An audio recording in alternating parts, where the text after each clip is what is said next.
off of those looks. I did with the pencils, I did with the books. Snotty noses and crying, I'm shook. If you like me and you need a hand, had no fear, I got the master plan. Coolest teacher in the land, the coolest teacher in the land. You say it's you? Now stop playing. I'm coolest teacher in the land, coolest teacher in the land, coolest teacher in the land. From the A to the H, from then to Japan, coolest teacher in the land. Yo, what's up, y'all? You already know who it is. It's your girl, it's your niece, it's your auntie, it's your cousin, but I'm not your mama, though. Especially during this quarantine, because I know y'all got them bad kids at the house, and I don't have them. How y'all doing? What's going on?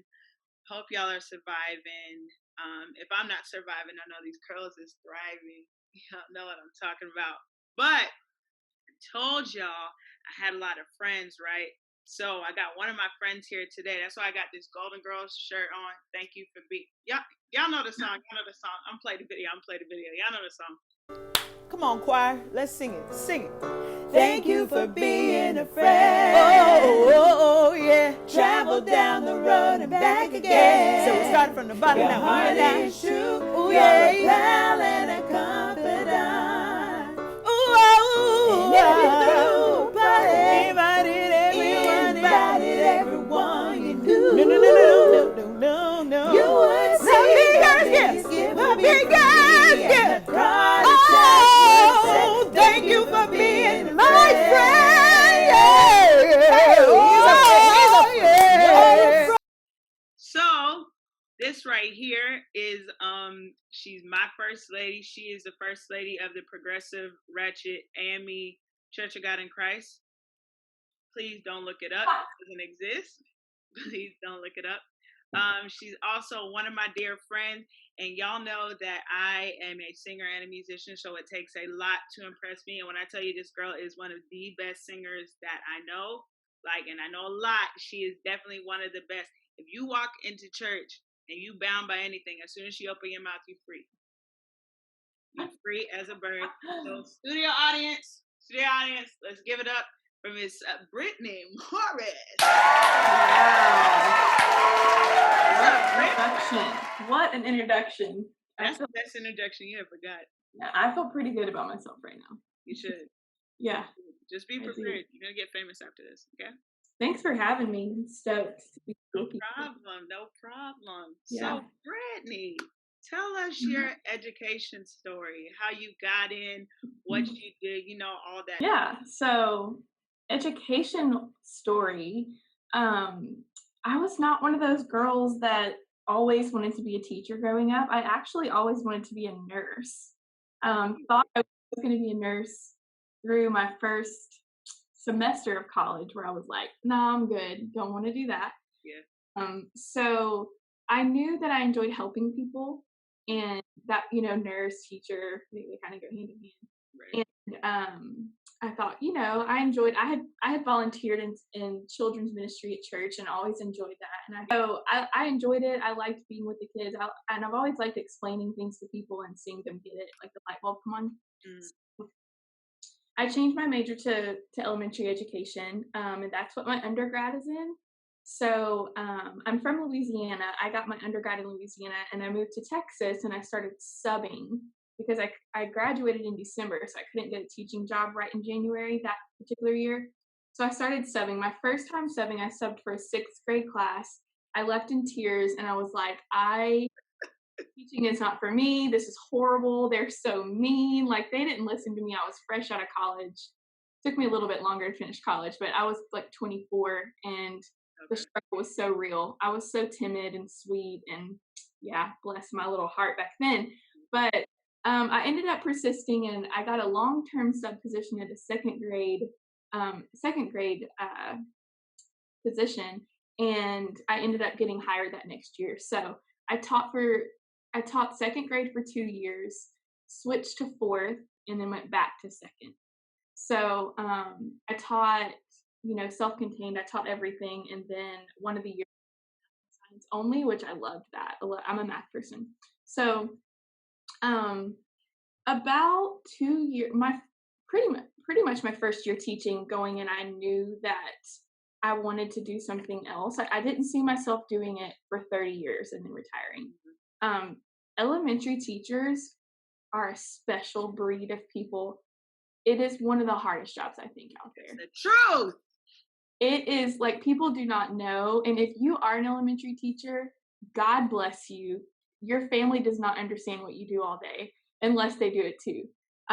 It is exhausting and hard and rewarding and all of that at the same time, but it's so hard. And so the parts like the testing and the benchmarks and the data and the meetings and the trainings, I was like, this is sucking the fun out of it for me.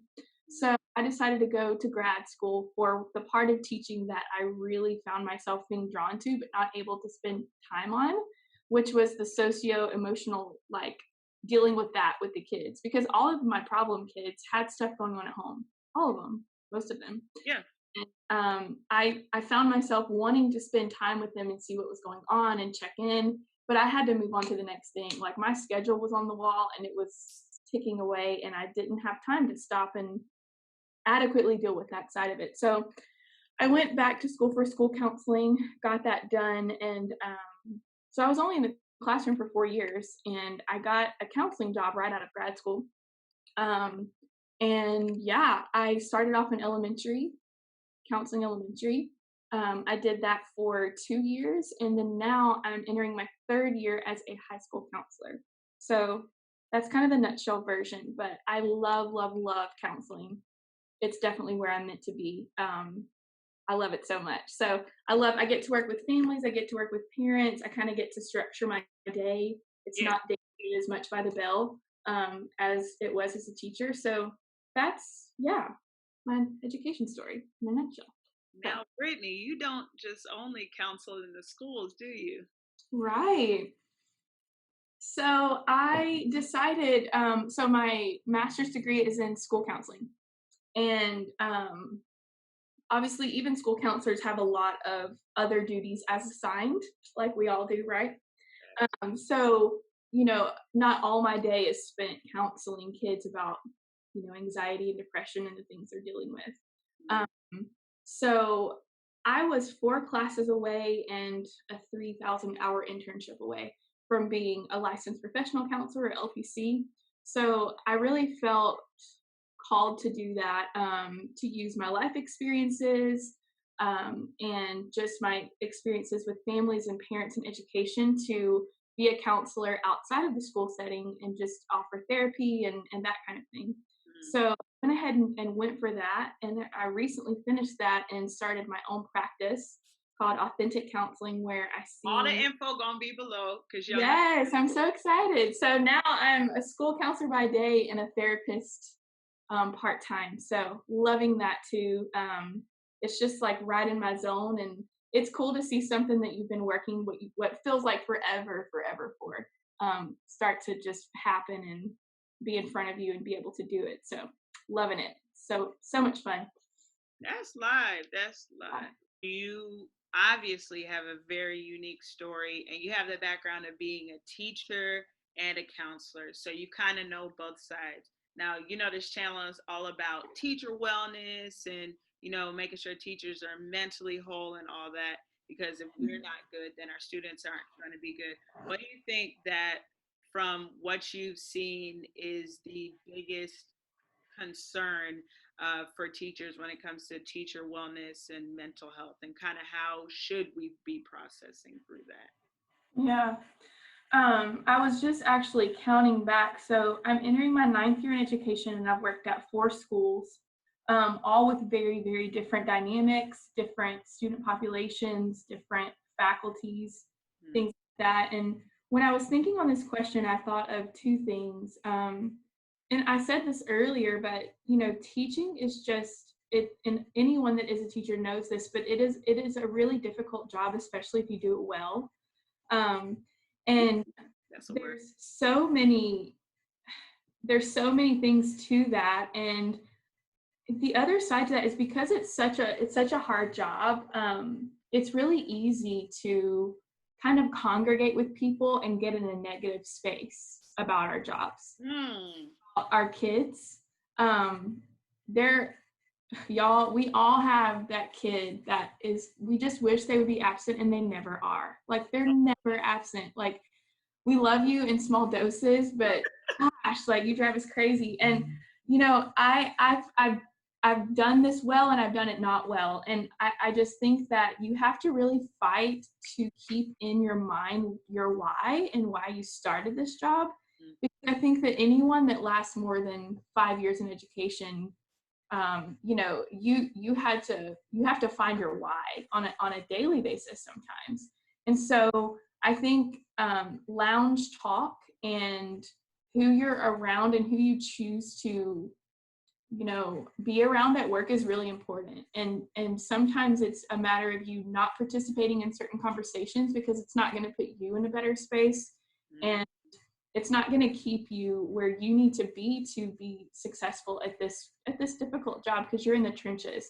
So I think figuring out ways to stay out of a negative space, because our jobs can be discouraging and can be hard, but there's also a ton of rewarding sides to it. So you just need to find your tribe at work that's going to uplift you and not just harp on all the bad parts, because they're there, but it's not going to help you to focus on them and talk about them all the time.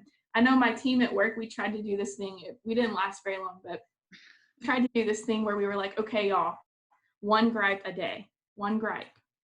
And y'all, it was so hard because so many times in the day, like, things happen that you're like, wait a second, what? They just said what? Or that parent just called and left a voicemail about excuse me. And you know, but it was challenging. I don't think I ever succeeded at the one gripe a day, but it did kind of keep me in a space of like checking myself and saying, okay, while there are things that are happening that are hard, not everything requires me to go off on a tangent about it, because it's not helping me do what I know I'm here to do. So that was one of the things. And the other thing I was thinking of is, and this is going to sound cliche, but it's just truth, is we have to take care of ourselves. Many of us we wear many hats. It's not just teacher. We're wives, we're moms, we're you know, we have positions at church, we're volunteering, or just outside in your life, whatever the case may be. You might be a coach or you know, different things like that. And I think sometimes with all of those, in all of our efforts to help others, you can lose yourself. And so I think it's just important to know the things that fill your cup, because that whole saying, you can't pour from an empty cup, is so true. And when you're finding yourself being irritable all the time and just hating your life, because I'm sure no one ever gets to that point, right? No. Whenever you have to think about, okay, what am I doing? If it's 15 minutes in the morning before everyone wakes up where I'm drinking my coffee and reading my favorite book, do that thing and make sure you make that time for you. If it's getting a workout in, if it's watching your favorite show on whatever, Netflix or Hulu, but taking that time to take care of you so that you can take care of other people. And that's, you might hear this and go, oh, okay, yeah, that's a lot easier said than done, but it does take work, and it's not easy to do that, but we are all better when we take care of ourselves. Our kids are better, our husbands are better because we're better. So, I think sometimes maybe some years have gone by where you haven't been doing that, and you might not even know what that thing is that fills you up. So I think it's important to explore that and know that about yourself, and make sure that you do it. Because, you know, we place ourselves on the back burner because we are helpers. That's what we do. That's why we're teachers. So just recognizing that in yourself and making sure that your mental space is so important. And then also just really and truly taking care of yourself. Figure out what that thing is or things are and do them consistently. Yeah, listen, I told y'all she my first lady, okay? Listen. Over here preaching. Nah, but that thing that you said about removing yourself from negative space, that mug is real, because especially like in my case, I deal with all the kids. So I know all the kids in the school who are harder to love. Yes. And Right. so I found, like, for me, I can't even eat lunch in the teacher's lounge. Right. Like, I have to be by myself because I gotta, because y'all gonna sit in there, y'all gonna talk. about the kids, and I didn't have to deal with the kids, and I'm not trying to ignore Yeah. that. Like, and so actually being okay with being, I guess, isolated or Mm-hmm. separated, Mm-hmm. in those spaces, so you ain't got to hear all that. Right. That's a Very good true. one. And Mm-hmm. if y'all don't know how to take care of yourself, I mean, we're in quarantine. If y'all haven't found that thing yet, we've been It's in the time to learn, y'all. It's we've time. been in the house. Y'all ain't got no excuse That's true. not to learn these things. How are you surviving and getting through this quarantine over there at Camp Morris? Girl, I feel like there's stages of grief, and the first one is denial. I think I've been living there for a few weeks. I feel like this week, I think the reality of things are hitting me. I've been a little more emotional about it. I've cried more this week, I think, than I have. I hadn't really cried before this week, but things that I've been doing, I'm working from home as any of us that are educators are right now. Yeah. And I'm a counselor, so I've got about high school level, I've got about 500 students in my caseload. So during the day, I'm having to be accessible to all of those families with all of their questions, and they need reassuring right now too with everything that's going on. So I'm trying to get up, but I'm not getting up as early as I usually do. Praise the Lord. Usually my hours, I have to be at work at 6:45. So I've been getting to sleep until like 7:30, which is pretty cool. That's pretty awesome. But because we're expected to be kind of like on duty, so to speak, at our laptops, ready to respond to people by 8. So and that's got some relaxation to it, but that's about where we are. So I say all that to say that a routine of sorts is helping me. I'm not super rigid with it, but I am getting up around the same time, like 7:30 every day. I used to work out in the afternoons after work, and working out is something that I do regularly. It's always been a stress reliever for me, thankfully. So I'm finding now I'm working out almost every day because there's nothing else going on to stop me. So pretty cool. But so I'm working out in the morning before I start on work stuff because it helps me be in a really good headspace. They always say like the endorphins from working out help you, and I knew that, but I am really seeing that firsthand. A few days ago I didn't work out and I was like super irritable, I was moody, and when I worked out it was like clarity, like it really was really helpful. So I've been able to see firsthand like a little bit of a routine, not crazy like I said, but having something that I do. I wake up around the same time, I get a workout in, make a good breakfast, and then sit down at my laptop and get to work. And then I've been journaling. This is my journal. Hold on, because it's so cute, y'all. It's from TJ Maxx. It was like $5, but DJ. you can see it. But see, it's so cute. And it says gratitude turns what we have into enough. Hey, I settle in for a minute. But I am a journaler, but again, in the busyness of life, a lot of times I might journal like once a month or a couple times a month. But I've been journaling almost every day in all of this. First, one of the reasons is because I want to remember it. The other reason is just because it's been helping me so much. Just to dump, I call it a mental dump. I tell my clients this too in between sessions with me to write out how they're doing, what they're frustrated about, what they're feeling. If you've never done it before, it helps so much. It's like a therapy session in between therapy sessions. So that's kind of my therapy right now. Journaling is helping me so much.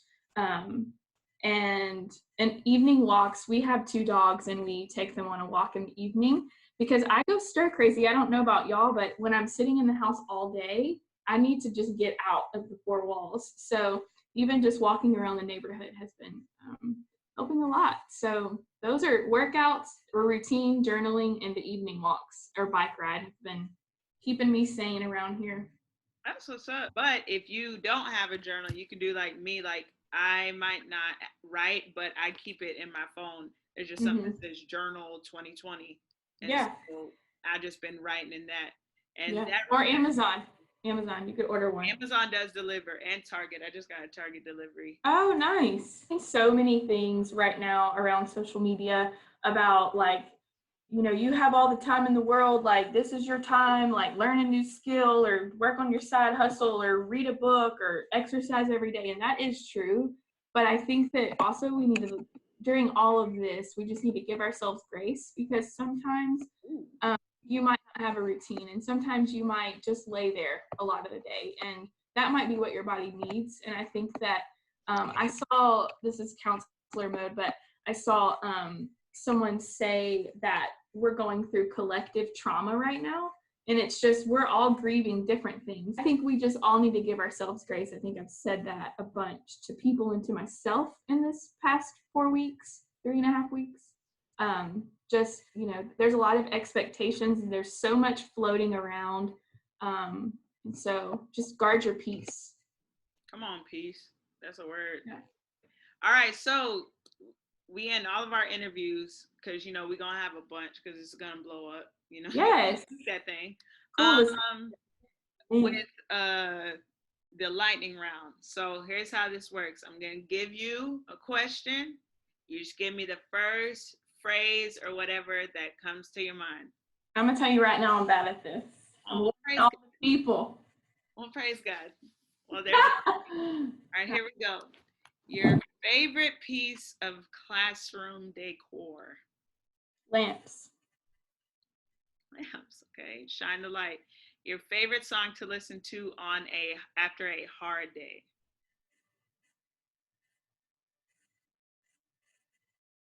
Right now, I really like The Blessing. Go with that. Told you, she said. Okay, your favorite song to listen to after a great day, on a payday? I really like Kanye, so. Use all of it? Any Kanye, like the This Is Kanye playlist on Spotify. Just shuffle play. Okay, well, praise God. Go ahead and give a shout out to the best admin, boss, AP, or whatever you've ever had. Okay, shout out is actually my current one. Kelly Holt is her name. She is the principal at Dawson High School, and then the AP I get to work with, Jason Kareem, is phenomenal. Seriously, they're amazing. They love kids, and our jobs are not easy, and they rock it. So I'm super blessed to get to work with them. There we go. And last but not least, who is the best music teacher that you've ever interacted with? April Hart, of course. April Praise Break. Like there's no competition there. That's real talk too, not just flattery. Boom. There it is. You heard it here first. Actually, not the first time. This is somebody else. I keep telling y'all. Yeah. In the land is That's true. I'm here to vouch for it. I've seen it in action. I was able to be a part of a music program that you did. That was just phenomenal, and I got to see it and be a part of it, and it blessed my life. So y'all, she did. Let me tell you, she and some of the other people from my church, shout out to Hope City again, they came and they sang in this teacher choir. Well, it's like 5 teachers and a whole bunch of Hope City people. Let me tell y'all, the way Brittanee sings, like she grew up eating cornbread, greens, and fatback. And so when she started, it was a gospel song. It was called Honest Plan by PJ Morton. And when she opened her mouth and hit that first note, they said, all the Black people in the room said, what? said, who that? Who that? Wow. I'm telling y'all, she got that in her. She be growling like Fantasia and everything. I try to make you proud. Thank you. We appreciate it. Mrs. Morris, thank you so much for coming on today. We're going to have all of her counseling info down there. Seriously, if you know anybody who needs it, if you need it, hit her up, book them sessions. It'll be the best. Speaking of book, feel free, even though we in quarantine, to book me. Okay, remember, YouTube got it messing up. This book, BOOK, book me for a virtual webinar, virtual whatever. Y'all know I come on that Zoom channel. I get it lit. I can even DJ on Zoom. You know what I'm saying? Yes. I can get it lit. Book me. Be sure to like this video, subscribe to the page, hit the bell, and we'll see you next time. Be on the lookout. We got a new format for story time. It's going to be incredible. I'm actually writing some of the stories, and you're getting original songs, so be on the lookout for that. You got to click the bell to know when it's dropping. Yeah, baby, coolest teacher in the land. We out. Love it.